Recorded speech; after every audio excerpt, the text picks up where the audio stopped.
focus, and it's a bit of a niche club in a way, and we're, in a way, Illumos is trying to build its own club of people, and there are different philosophies behind the different projects, and there is a lot of history there. When you compile and install Illumos, you're getting Sun compatible tools that have a long history. You're getting BSD compatible tools, depending on which directory you go into, and the GNU tools. So, you could port some of this stuff over to BSD. The question is why, when people are so invested, especially emotionally, in the Solaris codebase. And things like zones. I mean, zones have had so much development over such a long period of time that to take that technology to BSD would just be a huge engineering effort. And I don't think BSD, for example, would adopt the IPS package manager as well. And a lot of people dislike IPS. I think they've been burned by early experiences with it. But with OpenIndiana, IPS is something that we strongly believe in. It delivers things that other package managers just don't provide, like transactional updates. It's very safe to do your upgrades. It's very unlikely that you're going to break your operating system with IPS. So the alternatives, I don't particularly like them, and a lot of other people didn't too, which is why we're here today, really. So the build procedure behind the operating system is we build each of the consolidations, we check out the source, we brand it, we patch it. It's then distro imported, which is a tool that's made available. It pumps everything into a single IPS repo. We then publish that to pkg.openindiana.org. And the distribution constructor is then pointed against that repo, and it turns out some ISOs. And it's all relatively easy to do. But there are challenges. Since we no longer have OSNet from Oracle, things are going out of sync.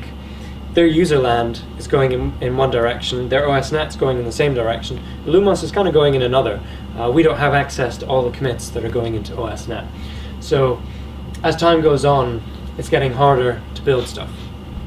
It's also worth mentioning that the build systems that Sun have left us with are very strange and messy and difficult to work with. And their build systems kind of worked fine for the way that they operated, which was to have a team in one country, a team in another country. They do all their build, and then they deliver the output of those builds to release engineering, who combine everything together. But for an individual who wants to download the source code to the whole operating system and build it, they're left with a month of work sitting reading documents on how to build this stuff. And this is what essentially the OpenIndiana team had to do when we started off. We had to get up to speed on how everything was built. And so one of the big focuses that we're going to be working on is to automate the builds. And we want continuous integration, so that as the source changes, commit by commit, stuff's getting rebuilt. When stuff breaks, we can then immediately go and fix it. It's going to be a big effort, but it's something that we're going to be working on. Anjay, if he's in the room, can you put his hand up? There he is. This chap here wrote a proposal to our developers list today about this very subject. So if anyone has an interest in this kind of thing, you can get involved. So the current status is that we're currently providing a development release. People have said, well, it's a development release, that sounds like it's going to be unstable. If I install it, maybe my PC is going to explode. That's not going to happen. It's actually incredibly, incredibly stable. The development process behind Illumos and behind Solaris, when OSNet was happening at Sun, is everything's peer-reviewed. And in order for a commit to go into a repo, the whole thing has to compile and build and work. So you're never going to check out the source and find that it's broken. So our development release is very, very stable, and we were actually incredibly surprised. OpenIndiana's only released 2 builds, 147 and 148, since we started. And the reason for that is that 147 was not very buggy, and 148 just addressed cosmetic things in a way.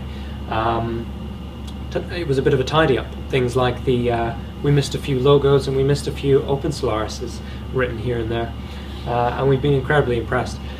In fact, some people are actually running enormous storage arrays on OpenIndiana build 148. There's a guy on RSC who's constantly badgering everyone. He's got 350 terabytes of storage running on OpenIndiana powered SANs. So it's stable and it works. And many people are using it in production. I wouldn't recommend using it in production because we're not providing security updates for the userland, and there are known security vulnerabilities in things like the PHP that we provide. If you're using it behind your corporate firewall, it's not such of a risk. If you're using it at home, it's not such of a risk. If you want to deploy internet-facing servers, then you might want to hold off and just play with it for the time being. Our next step is to finish off the Illumos integration, and at the moment when you run OpenIndiana build 148, it's built with the very last release of OSNet that came out of Oracle. It's not built using Illumos, and that's because when Illumos came out, immediately the guys set to work ripping out major subsystems and changing the thing to the point that it was a big engineering effort for us to use it. That's now settled down a bit, and we have actually put out a kind of private release which has Illumos partly integrated.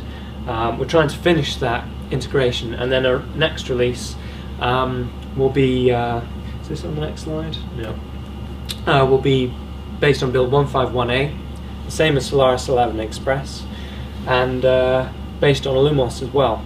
And our aim is then, once it's gone into our dev repository and people have had a chance to play with it and use it and report bugs against it, we clear off the major bugs, we backport a bunch of security fixes, and then we publish to our stable repo. And when we publish to our stable repo, this is actually something that you'll be able to install on servers that face the internet to provide web services. Another thing that we want to do is improve the software that sits on top of the operating system. This is something Sun failed to address, really. OpenSolaris was technically excellent at kernel level, but for a lot of users coming from the Linux world, they were incredibly frustrated with the state of the software stack on top. If you try and install things like Ruby or Python and try and install Python eggs, for example, that link against things like MySQL, your compiler choice matters heavily. In the Linux world, everything's built with GCC pretty much. And a lot of software will only build with GCC or expects GCC, so its compiler flags are that way. MySQL on OpenSolaris, it's built with Sun Studio, and there's a program mysql_config, so that when a bit of software wants to build against MySQL, it asks MySQL, what compiler flags did you use? It chucks back a bunch of Sun Studio flags, and if you're building with GCC, your build explodes. Sun Studio is also closed source.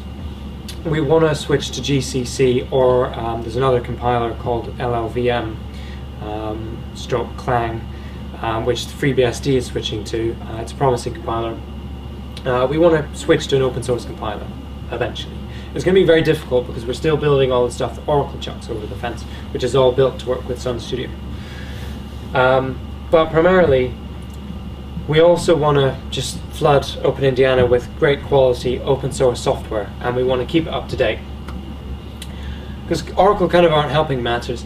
They yanked PostgreSQL out of Solaris 11 Express, probably because PostgreSQL is a competing database. Oracle own MySQL, they own Oracle, obviously.